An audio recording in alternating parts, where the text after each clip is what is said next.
Très bien, alors voici une photo qui illustre les merveilleux équipements de protection individuelle dont ont pu bénéficier les agriculteurs aux Antilles-Guyane, enfin aux Antilles françaises en particulier, en manipulant des produits dits phytosanitaires. Ne nous méprenons pas, j'ai grandi dans une petite campagne française et je puis vous assurer que les conditions d'utilisation étaient sensiblement les mêmes. Alors la chlordécone, on va commencer là-dessus, puisque c'est une expérience que j'ai vécue, à laquelle j'ai eu tout loisir de réfléchir pendant 2 ans, puisque vous vous doutez que ces travaux de l'Institut national de médecine agricole ne sont pas terminés tout à fait sereinement. La chlordécone, c'est un insecticide organochloré. La famille des organochlorés est assez connue pour ses effets toxiques et écotoxiques. La chlordécone est un organochloré de synthèse qui est fortement absorbé par les sols, qui est hygroscopique, hydrophobe mais hygroscopique, donc qu'on trouve volontiers dans les cours d'eau, qui a une très très forte persistance, avec une clairance qui peut atteindre plusieurs siècles en fonction des caractéristiques de sol, et qui en plus produit de nombreux éléments dégradés, enfin dégradation de transformation, qui sont eux-mêmes potentiellement extrêmement toxiques. Alors ce produit est extrêmement efficace, naturellement, contre les insectes, pas seulement malheureusement. Il a été utilisé pour protéger la banane, la culture de la banane sur laquelle on va revenir, mais aussi le tabac, les agrumes, les pommes de terre, notamment en Europe de l'Ouest. On en a fait aussi des pièges à cafards, il semblerait même que c'était utilisé pour le mildiou, un produit assez magique. Donc utilisé en Amérique du Nord et centrale, en Caraïbes, en particulier en Guadeloupe et Martinique, en Afrique de l'Ouest, dans 2 États, Cameroun je crois par exemple, en Europe surtout, Europe de l'Est, et puis en et Allemagne aussi, et puis ex-Union soviétique. On peut trouver la chlordécone sous d'autres termes, ça peut être képone, ça peut être curlone, ça peut être mérex par exemple. Alors ce produit a été synthétisé en 51, il est mis sur le marché en 58, les documents de mise sur le marché qui ont été retrouvés étaient relativement brefs. Dès 63-65, une toxicité murine est évoquée. L'accident de Hopewell survient en 1975. Plusieurs centaines de personnes travaillant dans une usine de production de chlordécone sont gravement contaminées et développent ce qu'on appelle un syndrome de képone, qui se traduit par exemple par des manifestations neurologiques avec des tremblements importants. Suite à ce scandale, parce que non seulement les ouvriers ont été contaminés et altérés, mais en plus tout le bassin d'aval, la rivière James River, a été gravement contaminé, gravement pollué. Bon, suite à ce scandale, comme souvent aux États-Unis, les processus de mise sur le marché sont un petit peu resserrés, un petit peu pragmatiques, on va dire, pour être poli. Mais dès lors qu'il y a un accident, là, les juridictions interviennent et des amendes extrêmement importantes surviennent. À l'époque, c'était 13 millions de dollars et le produit est immédiatement retiré. Voilà. On va voir qu'en France, c'est pas tout à fait pareil. L'activité œstrogénique est démontrée dès 78 et 80, autrement dit, il s'agit d'un perturbateur endocrinien. Classement cancérogène possible par promotion tumorale, plus que par génotoxicité, par le CIRC en 79, confirmé en 87, c'est la classe 2B. Interdiction en Union européenne formelle en 2004. Inscription à la Convention de Stockholm en 2009 et donc interdiction mondiale en 2011. 60 ans d'histoire. En France, l'histoire débute avec les premières demandes d'homologation qui sont réalisées par des propriétaires exploitants de bananes en Martinique. Donc ces premières demandes d'homologation surviennent en 1968. Il y en a même provisoire qui est accordé en 1972 par le Premier ministre, avec un dossier sans même passer par la commission des toxiques. Dès 1977 et 80, 2 experts de l'INRA alertent sur l'accumulation des produits dans les milieux guadeloupéens. Néanmoins, en 81, suite à 2 cyclones majeurs et des attaques sur les bananes qui mettaient en péril la filière, suite à 2 cyclones majeurs, donc une AMM, une autorisation de mise sur le marché, est acceptée à la demande, là aussi de planteurs martiniquais, sous le nom de Curlone 81, Curlone qui va être fabriqué en partie, en tout cas dans une usine à proximité de Béziers, et au Brésil également. En 1990, 9 ans après, l'homologation, compte tenu de l'accumulation des éléments qu'on vient de citer, de cette histoire internationale, l'homologation est retirée. Mais des dérogations sont acceptées pendant 2 à 3 ans, toujours pour permettre la survie de la filière bananière qui avait à nouveau souffert de cyclones importants. Donc des dérogations, des écoulements de stock, et ce n'est qu'en 1993 qu'on a réellement une interdiction à la vente et un retrait total du marché. Retrait total, peut-être pas tant que ça, parce qu'en réalité, il a persisté des stocks qui ont continué à être utilisés pendant de nombreuses années, au moins jusque dans les années 2000. Entre-temps, des études de la DSDS avaient mis en évidence une contamination des eaux, notamment des eaux potables. Les stocks donc sont à récupérer en 2002, sur injonction administrative des pouvoirs publics, de la puissance publique. L'AFSA se prononce sur une VTR externe en 2003. Premier rapport parlementaire en 2005 qui illustre l'enjeu sociétal qui se développe de plus en plus. Le scandale arrive, scandale entre guillemets, c'est pas moi qui ai utilisé ce terme, c'est la présidence de la République de façon récente. Les premiers dépôts de plainte d'ailleurs surviennent en 2006, dépôts associatifs ou personnels. Les rapports de l'AFSET et de l'INRA en 2009-2010 pointent des carences qui ont présidé à la mise sur le marché les carences administratives et scientifiques qui sont survenues dans la mise sur le marché de ce produit et son utilisation prolongée. Les rapports INSERM on va en parler, Cédric l'a introduit en 2000, commençait à s'intéresser aux pesticides au cancer, ça fait un petit moment, mais à la chlordécone, à l'évoquer en 2013. En 2019, on a un rapport intermédiaire qui survient. En 2021, on a l'expertise collective qu'on va réévoquer, qui est importante, excusez-moi. Et puis, un second rapport parlementaire en 2019 qui consacre la responsabilité de l'État, nous dit ce rapport parlementaire, je cite, et donc qui ouvre du même coup la voie à diverses formes de réparation. Et puis des avis de l'ANSES en 2016 et 2021, 2016 pour les VTR internes et 2021 pour une recommandation en matière d'inscription au tableau des maladies professionnelles. Alors, aux Antilles, la chlordécone, c'est un enjeu, enfin, en tout cas, la banane est un enjeu économique considérable, puisqu'on est dans des agricultures bivrières, canne et banane, historiquement, en tout cas, c'est en train un peu de changer.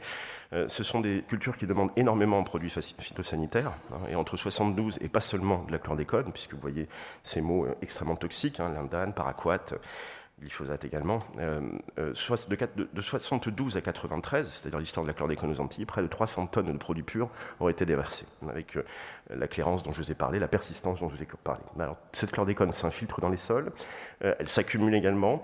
Au final, vous voyez sur ces cartes, on a 30% des surfaces agricoles utiles et littorales qui sont contaminées par la chlordécone, depuis le plancton jusqu'aux animaux. Bien évidemment, dans des degrés variables, par exemple, dans la banane, vous n'avez pas un microgramme de chlordécone. Voilà, vous pouvez manger des bananes tranquillement, là, vous n'aurez pas de chlordécone. Par contre, si vous mangez des racines, notamment des racines qui poussent dans votre jardin, que vous faites vous-même pousser, si cette terre n'a pas été analysée, si elle est intoxiquée à la chlordécone, vous allez vous-même vous intoxiquer par ingestion, c'est le principal moyen d'y parvenir, mais aussi par inhalation des poudres et par contact avec les produits. Au total, c'est plus de 9 Guadeloupéens et Martiniquais sur 10 dont je fais donc partie, qui seraient intoxiqués à la chlordécone. Avec quel effet ? Eh bien, à long terme, je vais prendre essentiellement les effets humains, neurologiques, à titre de tremblement, on en a parlé, éventuellement psychiatriques, avec des troubles de l'humeur, mais c'est peu documenté, quelques dizaines de cas à peine d'explorer à cet égard. Les atralgies proximales chez les humains, ce sont également quelques dizaines de cas, en fait, c'est les suites de l'accident de poêle. Oncologique, c'est l'argument historique de la toxicité, ça donne des cancers du foie chez le rat. Et chez peut-être des néoplasies gastriques chez les femmes, mais l'étude, niveau de preuve insuffisant pour l'affirmer. Et puis les néoplasies prostatiques qui ont fait l'objet de bien des débats, on va y revenir. Reprotoxique aussi, chez le rongeur, ça se traduit éventuellement par une prématurité chez les femmes, prématurité augmentée, c'est parmi les effets obstétricaux qu'on peut mentionner. Pour sûr. Et puis, il a été évoqué de façon plus récente des effets neurodéveloppementaux, avec notamment une diminution des performances de la motricité fine chez les garçons exposés dès le plus jeune âge.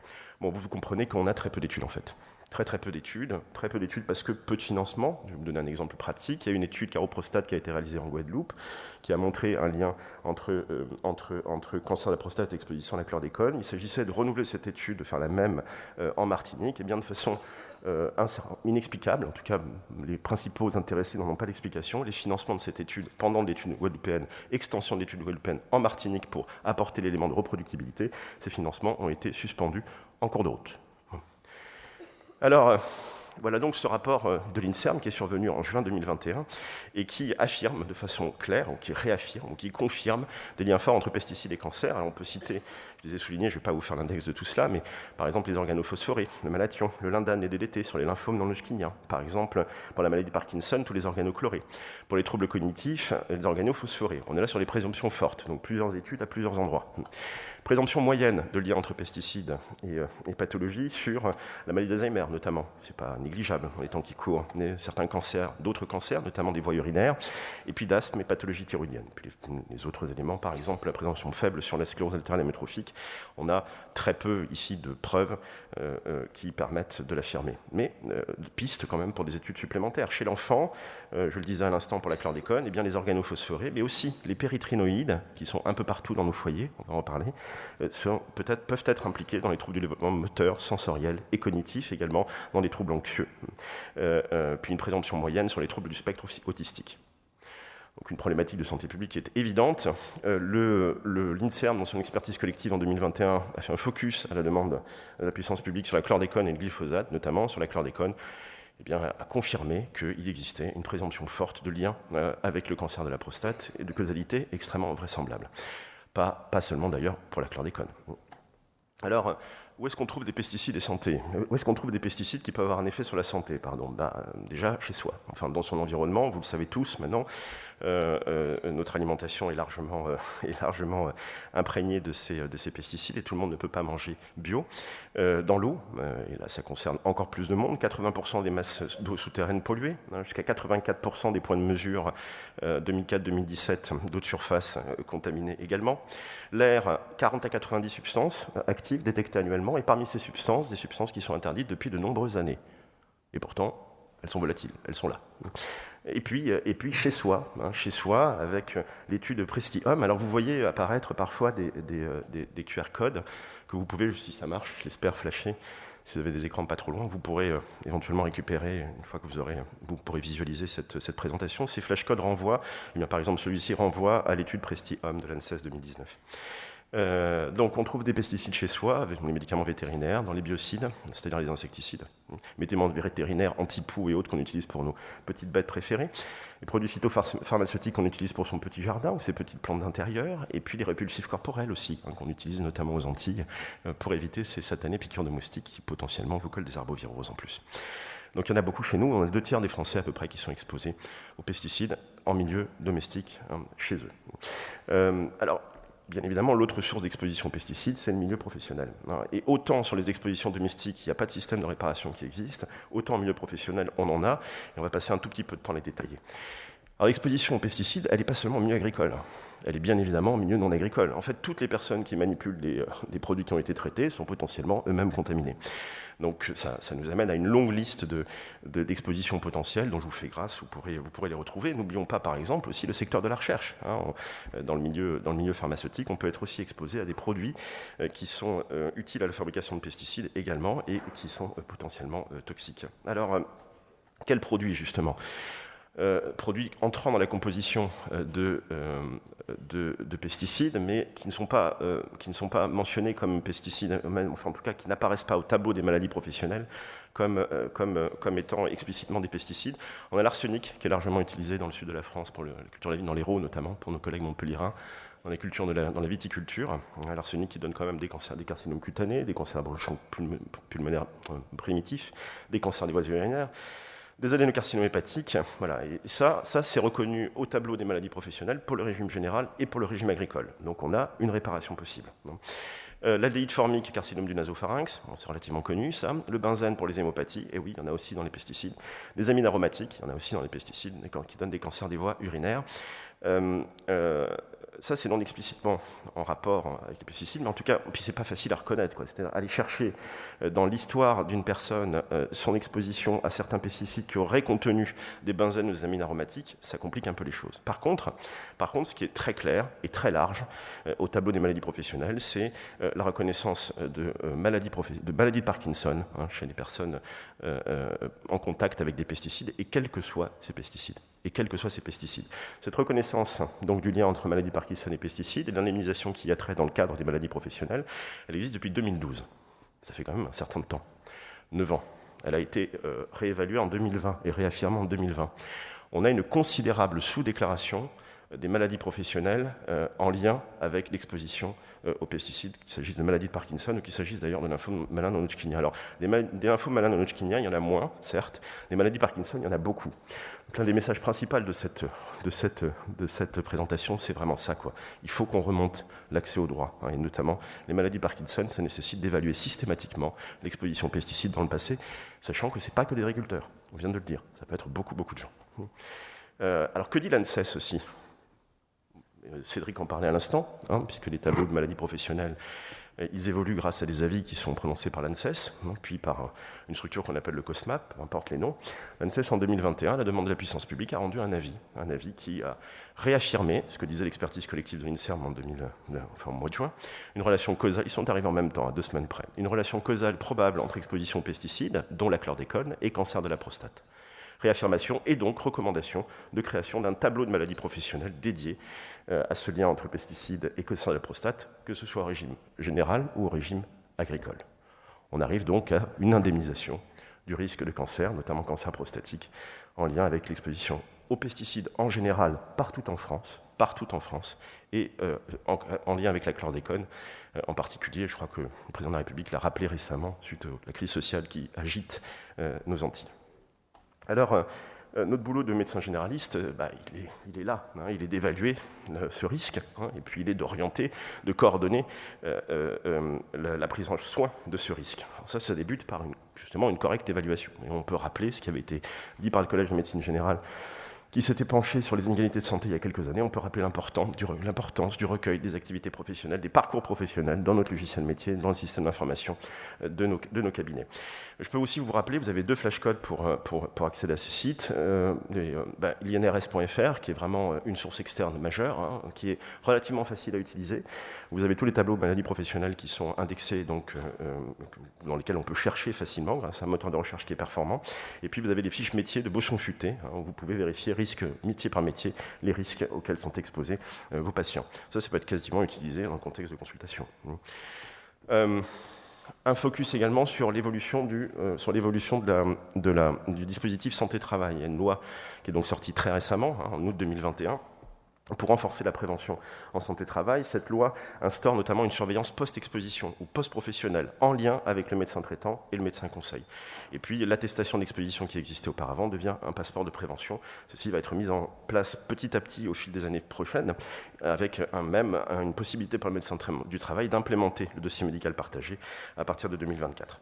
Création, nouveauté également, enfin un peu moins nouveauté celle-là, en 2019, création des centres régionaux de pathologie professionnelle environnementale. En fait, il s'agit quand même de nouveautés parce qu'ils n'existent pas dans toutes les régions. Aux Antilles-Guyane, notamment, il n'y en a pas. Par contre, dans la plupart des régions françaises, ils sont déjà intégrés au CHU et c'est en fait le 2e niveau d'accès dès lors qu'il y a une problématique environnementale ou professionnelle qui se pose. CCRPPE sont là pour nous aider aussi, nous, professionnels de santé. Il s'agit de... notre métier, c'est aussi, après l'évaluation, hein, après la coordination avec les différents acteurs, médecins du travail, éventuellement avis de 2e niveau avec les CRPP, il s'agit aussi d'accompagner pour faciliter la réparation. Donc, je vous ai rappelé ici très rapidement qu'une maladie professionnelle, ça se déclare en s'argumentant avec des médicaments, des examens médicaux sur liste. Je dis ça pour les plus jeunes d'entre nous, pas pour les plus âgés expérimentés, bien sûr. Le risque lié aux accidents de travail et aux maladies professionnelles est mieux indemnisé et mieux couvert que le risque lié aux maladies, entre guillemets, hors professionnelles. Donc notre droit social à cet égard est relativement généreux. Il peut conduire donc à la prise en charge des pertes de salaire liées aux arrêts, il peut conduire à la prise en charge des soins, il peut conduire à l'administration d'une rente, hein, ou d'un simple capital si l'incapacité permanente est faible, pour indemniser, pour réparer, en partie en tout cas matériellement, le risque. Il peut même y avoir des prestations complémentaires d'une tierce personne en cas d'handicap important. Si l'employeur s'est rendu coupable d'une faute inexcusable, eh bien, par la CPMM, on peut aller au tribunal correctionnel. Et puis malheureusement, si l'incapacité permanente est trop importante, on peut arriver à un licenciement pour inaptitude ou à une retraite qui peut être anticipée dans ce cas particulier des maladies professionnelles. Plein traitement en partant à 60 ans s'il y a pénibilité, 62 ans sans pénibilité. Quand on a affaire à un cancer qui est dans la liste du rapport INSERM 2021, mais qui n'est pas dans la liste des tableaux professionnels, et qu'on a une exposition professionnelle, on peut passer par les centres régionaux de reconnaissance des maladies professionnelles, les C2RMP. Dans ce cas-là, les C2RMP peuvent accepter la qualification de maladie professionnelle sous condition d'une incapacité permanente supérieure ou égale à 25%. 25%, dès lors que vous avez un cancer, en règle, vous arrivez à 25% d'incapacité, hein, même si c'est un stade 1. Donc il ne faut pas hésiter à y aller. Et puis si malheureusement, comme il y a une hétérogénéité dans les pratiques des C2RMP, si malheureusement vous avez un refus, eh bien vous devez informer votre patient qu'il existe des possibilités de recours, hein, avec les commissions amiables, mais également avec le pôle social du tribunal judiciaire, évolution en 2020.